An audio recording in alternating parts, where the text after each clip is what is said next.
ఒక్క తడి నీరు ఆయకట్టుకు అందించాలని రైతులు అధికారుల చుట్టూ కాళ్లరికేలా తిరిగినా కనికరించలేదు.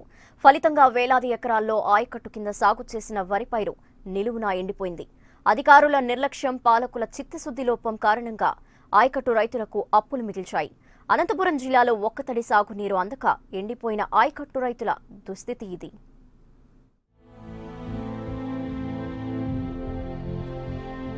కరువు జిల్లాగా పేరు పొందిన అనంతపురం జిల్లాకు పెద్ద ఎత్తున సాగునీటిని అందిస్తున్నామని ప్రభుత్వం చెబుతున్నా తుంగభద్ర, హంద్రీనివా కాలువల ద్వారా జిల్లాకు చేరుతున్న సాగునీరు బలవంతులైన పాలకుల ప్రాంతాలకే చేరుతోందని సింగనమల ఎస్సీ రిజర్వ్డ్ నియోజకవర్గం కావడంతో తమకు అందించాల్సిన సాగునీటిని కొంతమంది బడా నేతలు తమ ప్రాంతాలకు తరలించుకుపోవడంతో వేలాది ఎకరాల్లో ఆయకట్టు ఎండిపోతున్నా పట్టించుకునేవారు కరువయ్యారు. సింగనమల, నార్పల మండలాల రైతులు వేలాది ఎకరాల్లో వరి పంటను సాగు చేశారు. ఇరిగేషన్ శాఖ అధికారుల నిర్లక్ష్యం కారణంగా వరి పైర్లు పూర్తిగా దెబ్బతినే పరిస్థితి నెలకొంది. వేలాది ఎకరాల్లో సాగు చేసిన పంట దెబ్బతినడంతో దాదాపు 5 కోట్ల వరకు పెట్టుబడుల నష్టం వాటిల్లిందని రైతులు ఆవేదన వ్యక్తం చేస్తున్నారు. చెప్పారు. చెప్తే ఆ నమ్మకంతో నార్లు పోసుకొని నాటేశాము. కానీ వాళ్ళు ఇచ్చినది మొన్న ఈ జనవరి 24వ తారీఖు వరకు ఇచ్చారు. దాదాపు 22 రోజులుగా పైరు ఎండిపోతుంది. నోటికాటుకు వచ్చిన పైరు ఎండిపోవడంతో పెట్టుబడులకు పెట్టి బయట ప్రైవేటు వడ్డీలు తెచ్చి పెట్టినాము.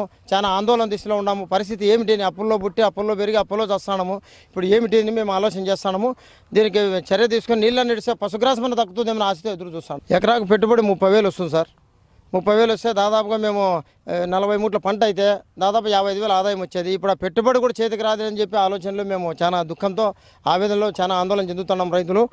ఒక్క తడి నీరు అందించి తమకు న్యాయం చేయాలని ఇరిగేషన్ కార్యాలయం వద్ద ధర్నాకు దిగిన రైతన్నలను పోలీసులు బలవంతంగా అరెస్టు చేశారు. గార్లదిన్నె మండలంలో ఆయకట్టు భూముల్లో సాగు చేసిన వరి పైరు ఎండిపోవడం వల్ల రైతులు తీవ్రంగా నష్టపోయారని టీడీపీ మండల నాయకుడు కేశవరెడ్డి ఆవేదన వ్యక్తం చేశారు. రైతులకు న్యాయం చేయాలని జిల్లా కలెక్టర్ చుట్టూ ఎన్నిసార్లు తిరిగినా పట్టించుకోకపోవడం వల్లే ఈ పరిస్థితి తలెత్తిందని వాపోయారు. ఇప్పుడు 23 టీఎంసీలు వచ్చినప్పుడు ఈ పంట పండలేదంటే దానికి సమాధానం చెప్పారు. మీరు ఖచ్చితమైన హామీ ఇస్తేనే మేము కూడా రైతులకి హామీ ఇచ్చాం. ఖచ్చితంగా 110 రోజులు వస్తాయి, మీరు పంట పెట్టుకోండి, ఖచ్చితంగా వస్తాయని. 70 రోజులకే ఇది చేశారు. 70 రోజుల నుంచి మేము ప్రతిరోజు ఆఫీస్ చుట్టూ తిరిగి చెప్తున్నాము. అధికారులకైతే మనం చెప్పే ఇది కూడా లేదు. కనీసం వచ్చి చూసురాండి అన్నా కూడా వాళ్ళు చూడడం లేదు. కానీ మేము అధికారంలో ఉన్నా, ఇంకోరున్నా, రాజకీయం ముఖ్యం కాదు మాకు, రైతుల జీవితాలు ముఖ్యము. మాకు వాళ్ళ తర్వాతనే ఏ పార్టీనైనా కాబట్టి మేము ప్రతిపక్షాల్లో ముందరికి వచ్చినా రాకున్నా మేమే అన్ని చేసి పోరాటాలు చేస్తున్నాము. తమకు చట్ట ప్రకారం అందించాల్సిన నీరు అందించకుండా బడా నేతలకు అధికారులు భయపడి తమ ప్రాంత రైతులకు తీవ్ర అన్యాయం చేశారని జెడ్పీటీసీ రామలింగారెడ్డి ఆవేదన వ్యక్తం చేస్తున్నారు. నష్టపోయిన రైతులకు పరిహారం అందించాలంటూ ఆయన డిమాండ్ చేస్తున్నారు.